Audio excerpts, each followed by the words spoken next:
L'amour de Dieu va te poursuivre ce matin. Je prends. Merci beaucoup. Merci à l'équipe de louanges qui nous a emmené l'atmosphère, qui nous a emmené le ciel, l'atmosphère du ciel en ce lieu. On va laisser les enfants aller dans les classes. Comment ça va, Église, Source de vie? Comment allez-vous?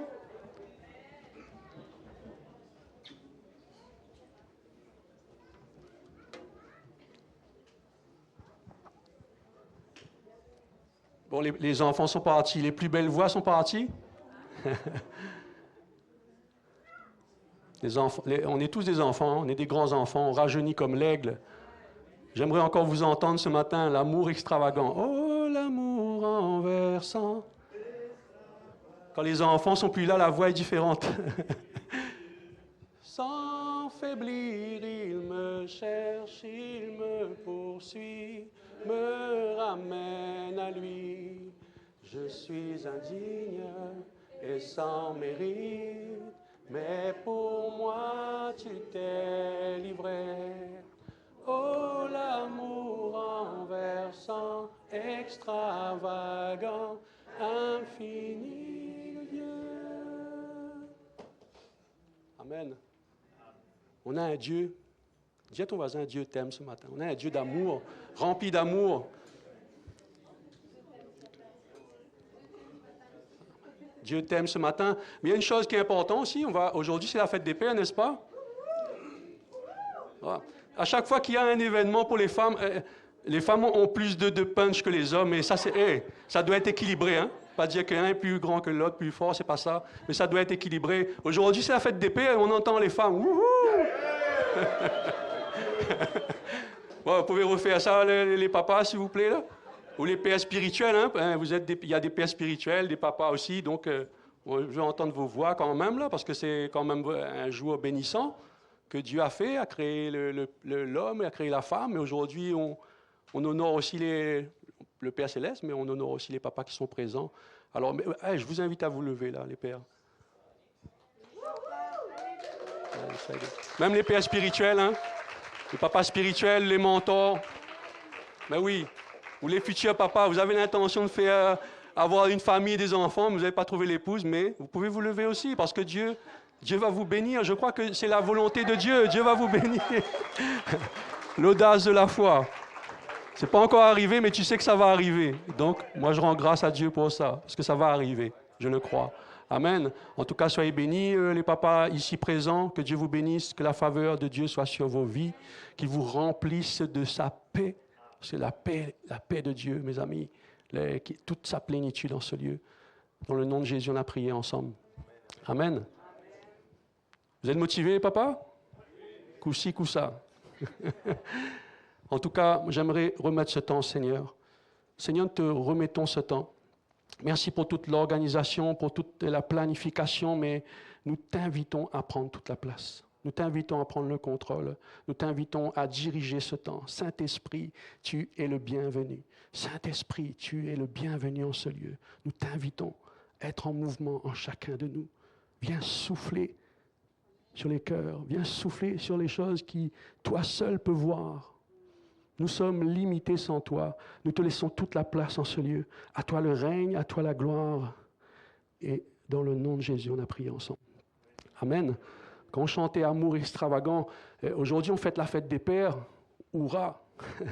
À chaque fois que vous allez entendre le mot père, on va faire hourra. Mais non, je plaisante.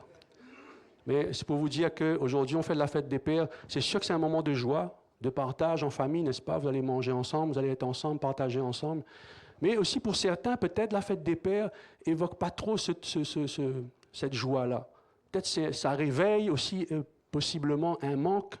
Ça réveille aussi possiblement des blessures. Parce que pas tout le monde a connu un papa qui, dans le naturel, je veux dire, qui était présent, fidèle. On a tous des manquements. On n'est pas tous parfaits en ce lieu.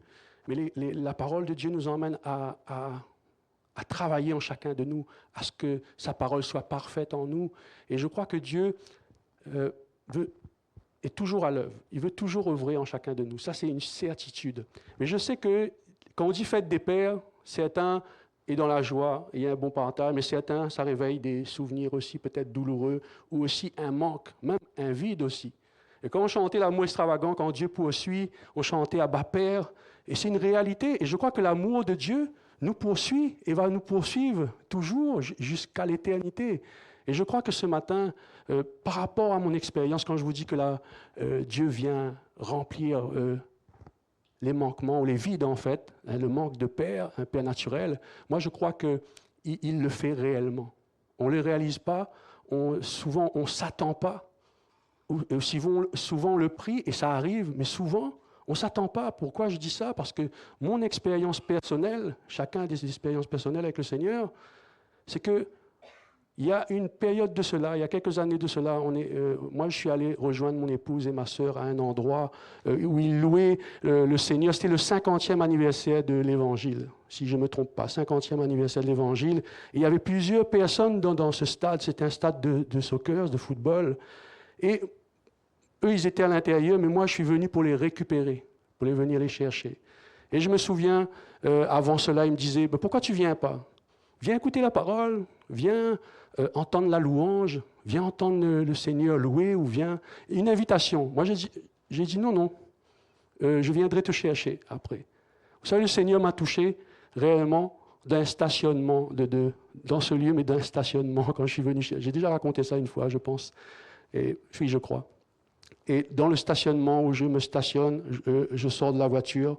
Avant d'arriver au stade, mes jambes commencent à être fébriles. J'arrive aux abords du stade, je monte en haut pour chercher mon épouse, soi-disant, mais je ne trouve personne, je redescends. Mais la louange était d'une intensité, la batterie était bom, ça résonnait, mais c'est plus qu'un raisonnement, c'était un raisonnement céleste intérieur de moi. Et plus que j'entendais, plus que j'avançais pour chercher mon épouse, soi-disant, mais spirituellement, je ne cherchais pas mon épouse. Je ne savais même pas que j'étais en train de chercher Jésus, sans le savoir. Et ce qui s'est passé, c'est qu'avec la louange, et j'entendais quelqu'un parler, mais c'était le moment de louange, et quelqu'un louait Dieu, toutes ces choses-là, comme on le fait là, ici à l'église, si bien à l'église. Et ce jour-là, moi j'ai été chamboulé, chaviré, renversé, des émotions incompréhensibles. Et ce jour-là, j'ai reçu, pour moi, personnellement, cet amour m'a rempli instantanément, là, comme ça. Parce que j'avais, on va dire dans mon passé, mon père est décédé à 45 ans. Je l'ai déjà partagé une fois pour les personnes qui ne connaissent pas cette histoire. Mon père est décédé à 45 ans. Et le jour qu'il est parti, ça a créé un vide en moi. Et vous savez, quand on traverse notre vie, chacun là, on remplit ce vide par des mauvaises choses, par plein d'autres choses. Et ce n'est pas forcément bonne, ce n'est pas bon du tout quelque part. Et il y avait un vide en moi. Et ce jour-là, le Seigneur, sans que je lui demande pardon ou ces choses-là, je ne dis pas qu'il ne faut pas demander pardon, il faut se repentir, mais ce qui m'est arrivé, c'est que sans demander quoi que ce soit, je suis allé chercher mon épouse. Pour moi, c'était mon épouse pour la chercher, entrer dans la voiture et aller. Ce jour-là, je me souviens, il y avait un pique-nique. Je suis allé pour aller dans un pique-nique avec les amis. C'était ça dans ma tête. C'était ça le focus. Chercher mon épouse, prendre mon épouse dans la voiture, on y go au pique-nique, on va manger un bon barbecue. Et c'était un pique-nique de partage avec des amis. Je n'étais pas chrétien, je n'étais pas vraiment comme maintenant, aujourd'hui. Là. J'étais entre deux, réellement. Un pas là, un pas là. Mais c'est pas bon. On ne peut pas marcher comme ça et marcher comme ça. À un moment donné, tu tombes. C'est pas possible. Et ce qui s'est passé, c'est que le Seigneur m'a saisi de son amour ce jour-là. Et ce vide qui était là a disparu. Ce jour-là, l'intensité de la louange, l'intensité de l'endroit, on va dire du Saint-Esprit, des adorateurs qui étaient là, a fait que, je vais vous dire, dans cette simplicité-là, j'étais en train de marcher et je suis tombé, mais bien tombé, je suis tombé assis. Je suis tombé comme ça. J'ai marché pour chercher mon épouse et je suis tombé comme ça. Bam. Et dans cet état-là, quand je suis tombé comme ça, je me suis mis à pleurer. Vous savez, les larmes de mon cœur, toutes les larmes, mais Dieu était en train de me remplir. Dieu remplissait. Je pleurais, mais Dieu remplissait. Il remplissait. Et après, au loin, j'ai vu mon épouse venir avec ma sœur, de loin là-bas. Et Pour moi, je dis, ben, c'était plus l'importance de venir les chercher, j'étais tellement bien dans cet état. Je vous invite à, on va dire, moi, je n'ai pas cherché ça, mais on peut chercher cet amour-là. On peut chercher l'amour de Dieu. On peut être des assoiffés pour retrouver cette intensité-là. Parce qu'il n'y a rien de plus beau au monde. Et je peux vous dire, tu as toute la plénitude de Dieu à ce moment-là qui est là, qui est sur toi. Dieu a le regard sur toi. Et je veux t'encourager ce matin que c'est la même chose pour toi. Dieu a le regard sur toi en ce moment même. Il a le regard sur toi en ce moment même. Même si ton cœur est dans dans tel pays ou comme Jonas, où ton cœur est éloigné, Dieu a quand même le regard sur toi. Il a le regard sur toi. Et vous savez, l'amour d'un père, on dit, ben oui, Dieu est un père, mais oui, Dieu est un bon père. Vous savez, je vais lire un extrait, mais tout le monde connaît cette histoire du fils prodigue. Je vais commencer juste le lire un petit bout, je ne vais pas tout lire. C'est dans Luc 15. Luc 15, verset 18. On va lire ce petit bout ensemble. Ce qui s'est passé, c'est que le fils prodigue, il réalise ses erreurs, il réalise ses échecs. Vous connaissez la plupart de cette histoire. Il réalise ses erreurs, il réalise ses échecs. À un moment donné, il veut quitter le père, il demande à son père l'héritage, tout l'argent pour partir. Il veut quitter son père. Il s'éloigne de son père finalement. Il s'éloigne de son père. Il va délapider tout l'argent et il va vivre une misère, des embûches pas possibles. Vous connaissez cette histoire? Oui, réellement pour certains. Pour les personnes qui ne connaissent pas, j'essaye de mettre une conclusion, un résumé, bref, parce qu'on ne va pas tout lire de l'histoire du fils prodigue, mais c'est pour vous dire comment l'attitude du père, centrée sur l'attitude du père. Le fils part, il délapide toute sa fortune, il ne lui reste rien, il doit faire des travaux pas possibles, il dort dans des parcs d'animaux, là, on va dire des parcs de cochons. Il nourrit les cochons, ces choses-là. Il est plus bas de terre, là. Et ce qui est magnifique là-dedans, on va dire que le fils, à un moment, il réalise ses erreurs, il réalise ses échecs. Et il dit comme ça, au verset 18, « Mon père, il n'est pas encore avec le père là, mais il dit ça. Je me lèverai, j'irai vers mon père, et je lui dirai, « Mon père, j'ai péché contre le ciel et contre toi. Je ne suis plus digne d'être appelé ton fils. Traite-moi comme l'un de tes mercenaires. » Et il se leva et alla vers son père. Comme il était encore loin, son père le vit et fut ému de compassion. Il courut se jeter à son cou et l'embrassa. Ce qui m'a frappé là-dedans, le père et le fils, regardez bien, comme il était encore loin, son père le vit. Même si ton cœur est éloigné et loin d'ici, loin du Père, ton Père te voit. Ton Père est là. Ton Père te regarde. Ton Père a constamment les yeux, son regard sur toi. Même si tu es de l'autre côté de la rue, même si tu es dans un autre pays, même on a parlé de ça la dernière fois, même si ton cœur n'est pas là, ton Père te voit. Et la réaction du Père là-dedans est magnifique. Lorsque le Fils revient, qu'est-ce que le Père fait? Il accueille à bras ouverts. Il voit son Fils au loin et il l'accueille à bras ouverts. Ça, c'est notre Père ce matin. Ça, c'est notre Dieu. Croyez-vous en ce Dieu-là? Est-ce qu'on a le même Père? Avez-vous ce même Père? Malgré les erreurs, malgré les échecs. Vous savez, il y a un homme dans la parole de Dieu qui s'appelle, on dit l'apôtre Pierre. Pierre, un homme comme vous et moi. Et Pierre a vécu des moments intenses, d'intensité. Pierre est un homme, on va dire le départ de ça, je ne vais pas le lire, mais Pierre est un homme, il est impulsif, oui, mais il a un zèle pour le Seigneur. Il a ce cœur pour suivre Jésus. Il a ce cœur pour... vous vous rappelez sur la barque, quand Jésus dit « jette le filet » et Pierre malgré la fatigue, il le fait quand même. Pierre, ce zèle-là, il veut suivre Jésus, il aime Jésus, réellement. C'est un homme impulsif, passionné. J'ai écrit en détail, passionné, proche de Jésus. C'est un homme fort. Il y a des hommes forts dans la salle? Vous êtes forts? Ou les femmes? Il y a des femmes, allez, bon. La fête des pères, on oublie la fête des pères, là. C'est la fête de notre Père Céleste, là. Est-ce qu'il y a des hommes forts dans la salle? Oui? Wow, c'est que la voix qui... C'est que les voix, là. Oui. Est-ce qu'il y a des femmes fortes dans la salle? Bon, à partir, je vais arrêter de faire ça. Parce que... Bon, oulala, c'est pas le but du message, mais il y a une braise qui est plus élevée que mes frères et sœurs. Que Dieu vienne nous saisir les femmes et saisit les hommes aussi. Que les hommes s'embrasent, que les femmes s'embrasent. Non pas d'un bord à droite et à gauche, mais ensemble.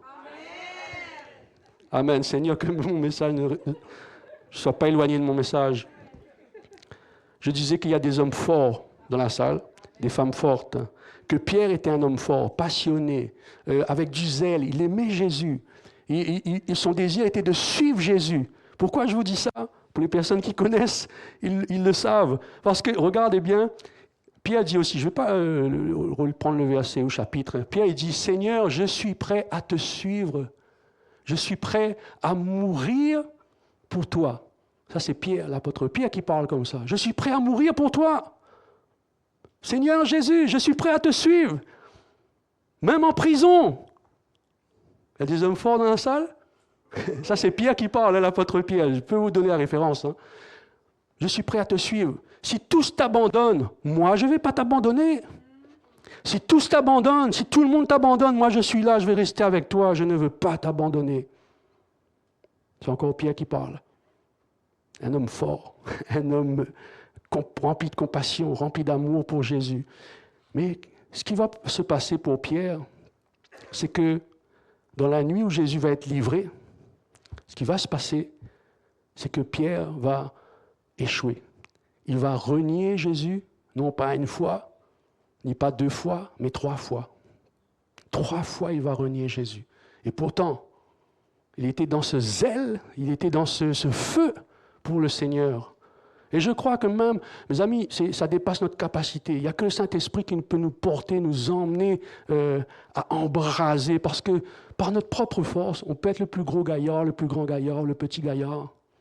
Ça ne marchera pas si on ne laisse pas le Seigneur, le Saint-Esprit prendre toute la place. Donc je reviens à Pierre, Matthieu 26, 33, on va le lire ensemble.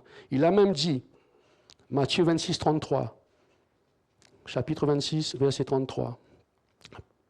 Pierre, prenant la parole, dit à Jésus, « Quand tu serais pour tous une occasion de chute, tu ne le seras jamais pour moi. » Vous vous rendez compte comment il dit ça avec assurance? Jésus lui dit, « Je te le dis en vérité, cette nuit, même avant que le coq chante, tu me renieras 3 fois. » Pierre lui répondit, « Quand il me faudrait mourir avec toi, je ne te renierai pas. » Et tous les disciples dirent la même chose. Pierre était un leader. L'apôtre Pierre était un leader, les disciples suivaient.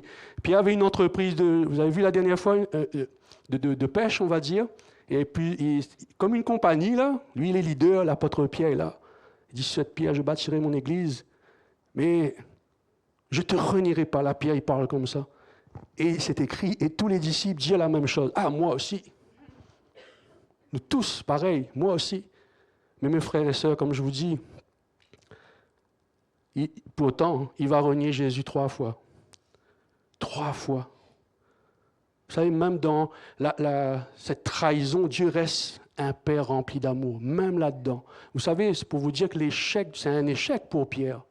Ce qui s'est passé, on va lire ensemble aussi. Il faut qu'on le lise ensemble. On va lire ensemble aussi le Luc 22, 54-62. Ce n'est pas très très long, mais il faut qu'on le lise ensemble. On va lire ensemble aussi Luc 2, 54-62.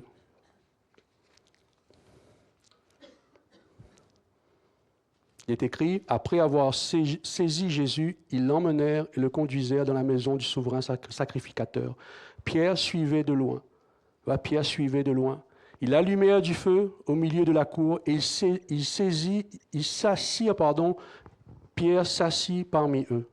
Donc il y avait un feu au milieu de la cour. Ils allument un feu au milieu de la cour, ils s'assirent, tout le monde avec, et Pierre s'est assis avec eux. Et là, il y a une servante, 56, une servante qui le vit assis devant le feu, fixa sur lui les regards et dit, cet homme était aussi avec lui. Il y a un feu là, une servante qui est là. Essayez d'imaginer un peu la réalité, la scène de ça. Ils sont tous là à attendre. Jésus est arrêté, il part. Et Pierre est là, il attend. Et là, il est parmi des personnes. Vous savez, ces personnes-là, je vais vous lire la suite. Il y a trois situations, trois personnes quelque part. Qui dit 2 personnes ou 3, je pense. Mais il y a disant, femme, je ne le connais pas. Il renie Jésus une fois. Peu après, un autre, l'ayant vu, quelqu'un d'autre le voit, dit, tu es aussi de ces gens-là. Et Pierre dit, homme, je n'en suis pas. Deuxième personne qui lui dit ça. Et Pierre renie Jésus encore.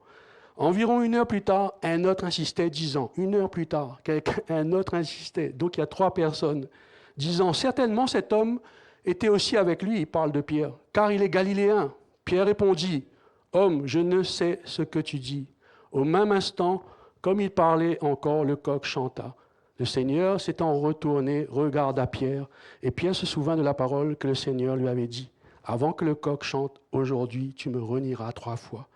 Et étant sorti, il pleura amèrement. Vous savez, il y avait un feu, tout le monde était là.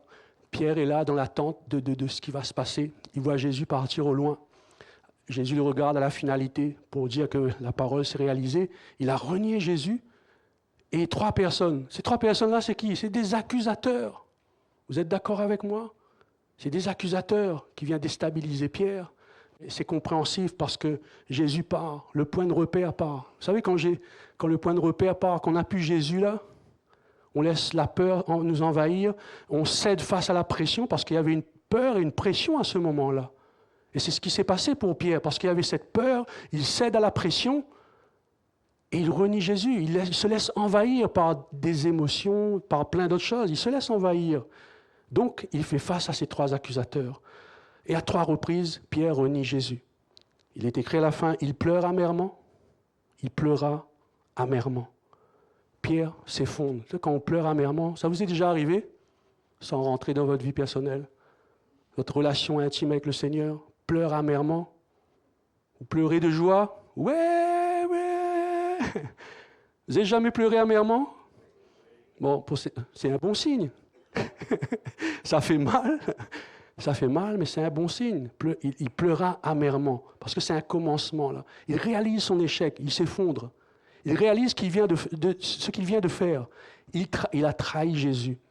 Et il a quoi? Le cœur brisé à ce moment-là. Mais il ne le réalise pas encore. Parce que il pleura amèrement. Quand quelqu'un pleure amèrement, ce n'est pas facile, c'est difficile. Je parle quand Dieu veut travailler en chacun de nous. Là. Je parle de ça. Là. Vous éloignez pas. C'est difficile.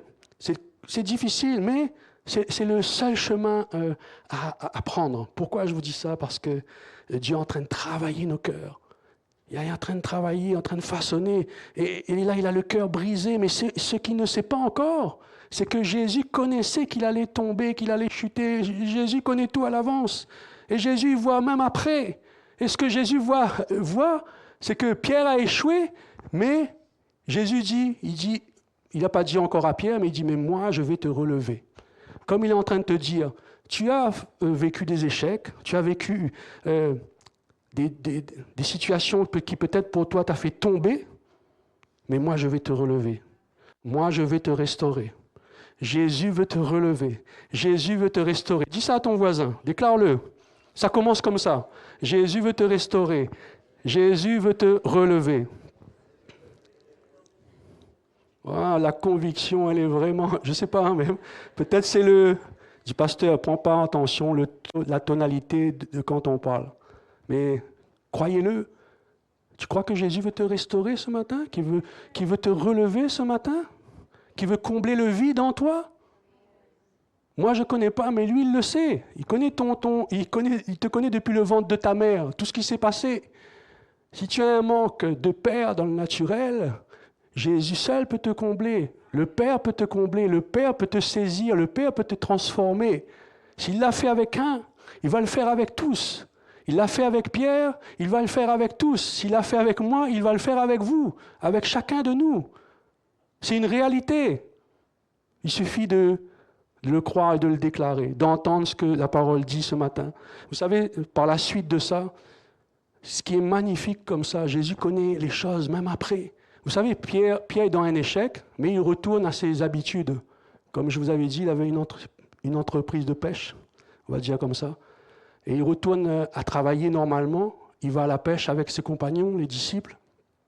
Mais quand il retourne comme ça, il y a quand même cet échec dans le cœur. Vous êtes d'accord avec moi? Vous allez travailler comme ça, mais il n'y a pas de restauration, rien. C'est comme si là, vous et moi, spirituellement, vous continuez votre train-train quotidien avec des choses sous le tapis, avec des choses qui n'est pas restaurées, qui n'est pas renouvelées, qui n'est pas... Vous vivez avec des blessures, des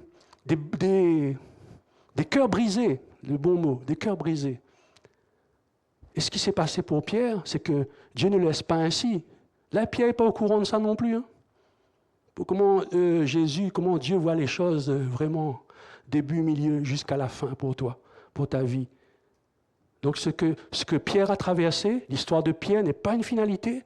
Son histoire n'est pas une finalité. Donc je peux dire, ton histoire n'est pas une finalité.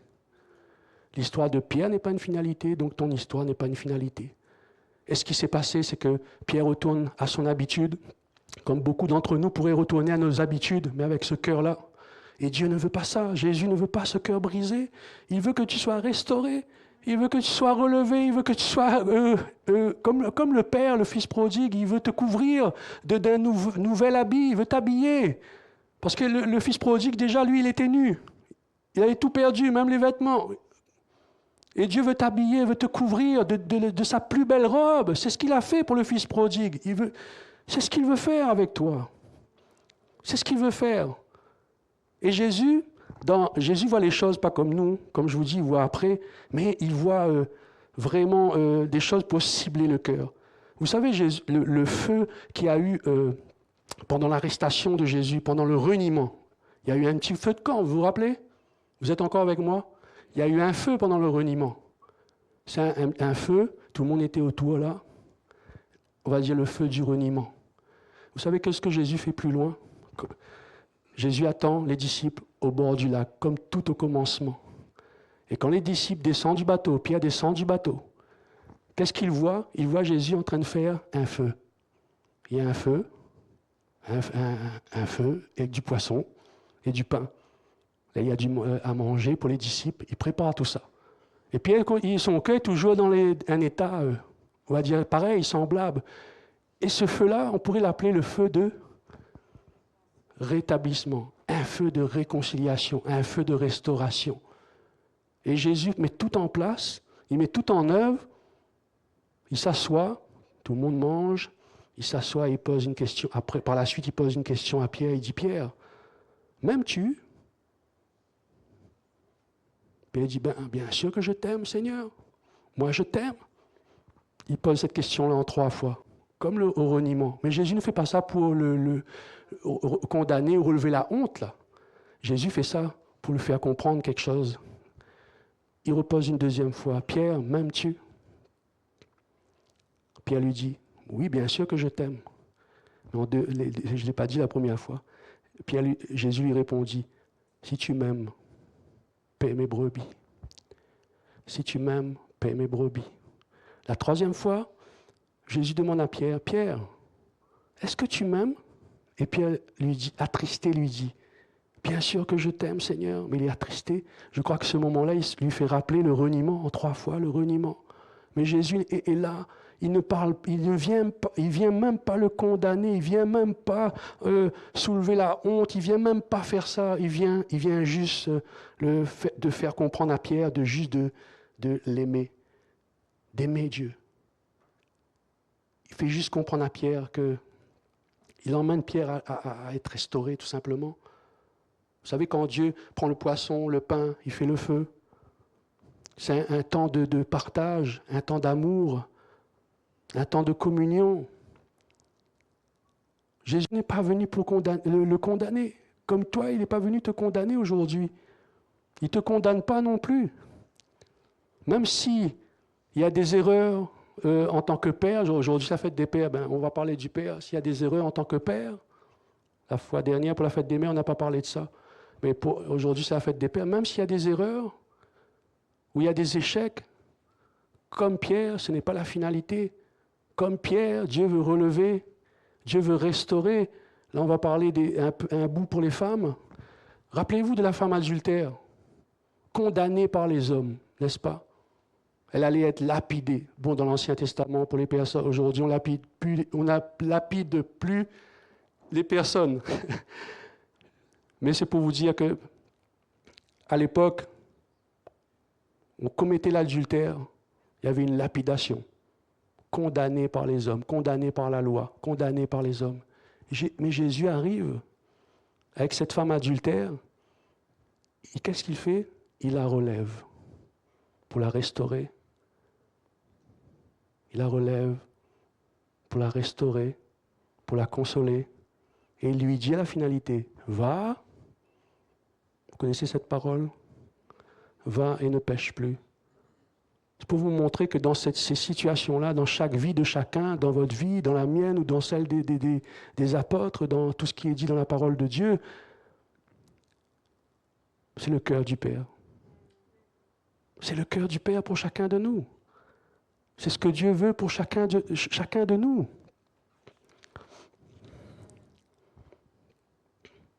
Il y a un homme aussi, on a parlé avec, je crois que c'est mercredi avec Florent, le roi David. Le roi David aussi a chuté. Hein. Il dit chuter, bon, peut-être le mot, mais échoué, ou il est tombé par l'adultère, mensonge, meurtre. Les hommes directs condamnent direct. Oula! Mais Jésus ne le condamne pas, Jésus le restaure, Dieu le restaure. Parce qu'il est revenu humblement, il est revenu demander pardon, il est revenu humblement et Dieu le restaure. C'est pour ça que je dis ce matin, l'histoire, ton histoire, n'est pas une finalité. Et regardez Pierre. Qu'est-ce qui s'est passé pour Pierre quand il dit « paie mes brebis » Qu'est-ce qui s'est passé pour Pierre par la suite? Un homme, comme vous et moi, a renié Jésus 3 fois. Ce qui s'est passé par la suite, on regarde l'histoire de Pierre. Pierre, à un moment donné, était rempli du Saint-Esprit. On a passé un bon temps à la Pentecôte.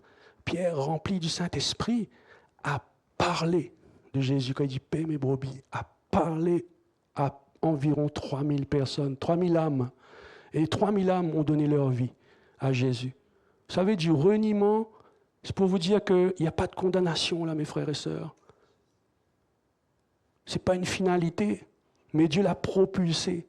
Dieu a propulsé. Et Pierre ne savait pas tout ça, jusqu'à la finalité de comment Dieu l'a utilisé puissamment. Pierre ne savait pas tout ça.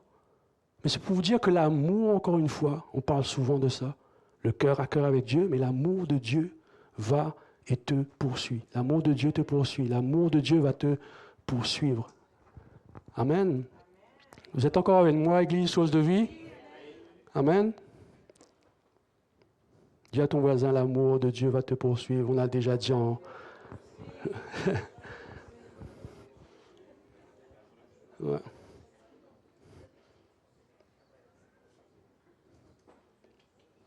Quand on dit l'amour de Dieu va te poursuivre, mais l'amour de Dieu va te poursuivre.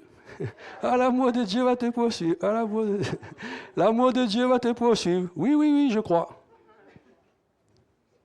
Mes frères et sœurs, croyez-vous réellement que Dieu va te poursuivre? Son amour va te poursuivre. Amen. Croyez-vous cela? Je vous invite à vous lever pour ça. Si vous le croyez, je vous invite à vous lever réellement et à le croire, que son amour va te poursuivre.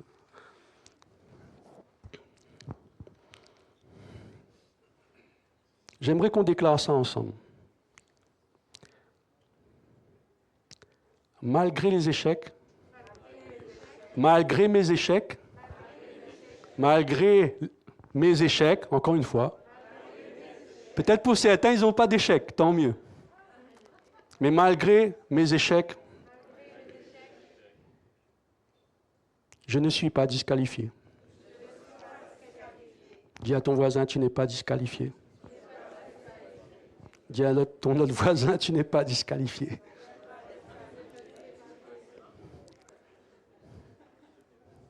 Bon, je ne vais pas vous refaire, est-ce que vous y croyez vraiment? Tu n'es pas disqualifié ce matin.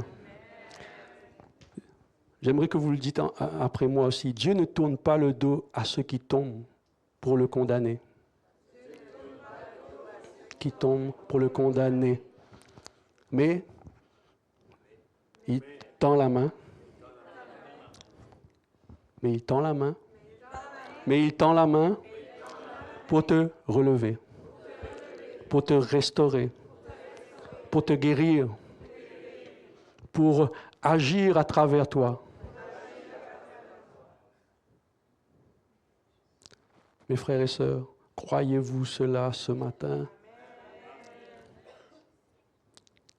J'aimerais que l'équipe de louanges puisse monter. Et on va chanter ce chant. Je sais qu'il y a un chant de joie tout à l'heure. Je sais qu'il y a un chant de joie. Mais j'aimerais reprendre un petit morceau de l'amour extravagant. Amen.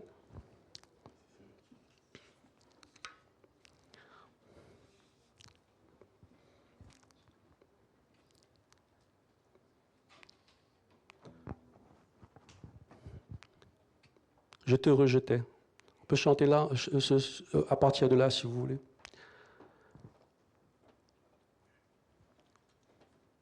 Je ne commence pas parce que si je commence, peut-être ils vont perdre le rythme. C'est pour ça ce silence. Mais c'est un bon silence, mes frères et sœurs. Et je ne veux pas être une pierre d'achoppement pour mon frère et ma sœur.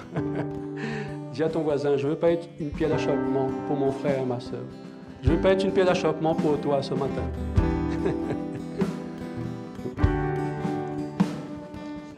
Je te rejette. Je te rejetais, sans relâche tu m'aimais. Oui, tu es si bon envers moi. Je me sentais vain, tu m'as offert la croix. Oh oui, tu es si bon envers moi. Oh, l'amour enversant, extravagant, infini de Dieu. Sans faiblir, il me cherche, il me poursuit, me ramène à lui. Je suis indigne et sans mérite, mais pour moi tu t'es livré. Oh, l'amour enversant, extravagant, infini de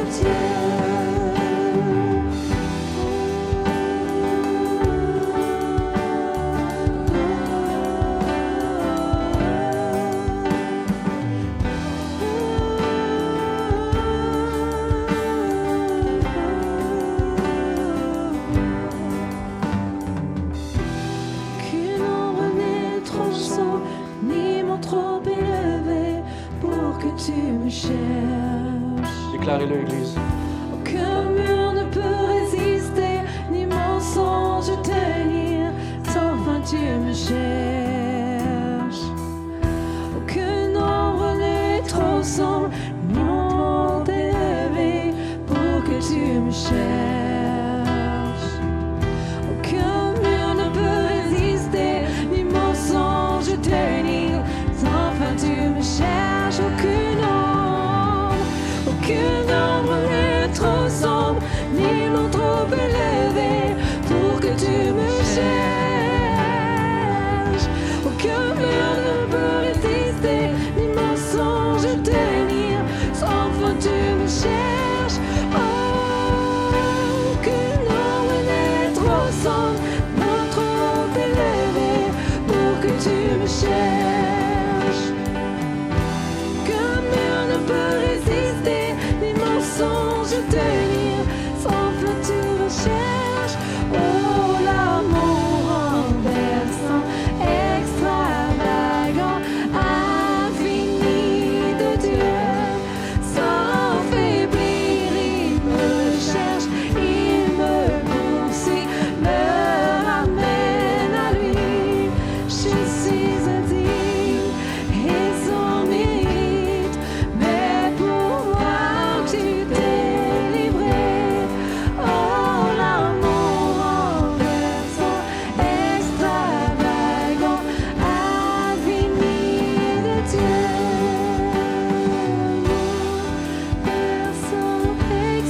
Continuez la guitare. Je vous invite à fermer les yeux. Et on va faire cette prière ensemble. Pour tous ceux qui sont fatigués ou éloignés de Dieu. Seigneur, mon Dieu, comme Pierre, je reconnais mes faiblesses. Seigneur, mon Dieu, comme Pierre, je reconnais mes faiblesses. Il y a eu des moments que j'ai eu peur, où j'ai renié le Seigneur par mes choix, par mes silences, par mes actions. J'ai cédé à la pression. Comme Pierre, j'ai chuté. Mais aujourd'hui,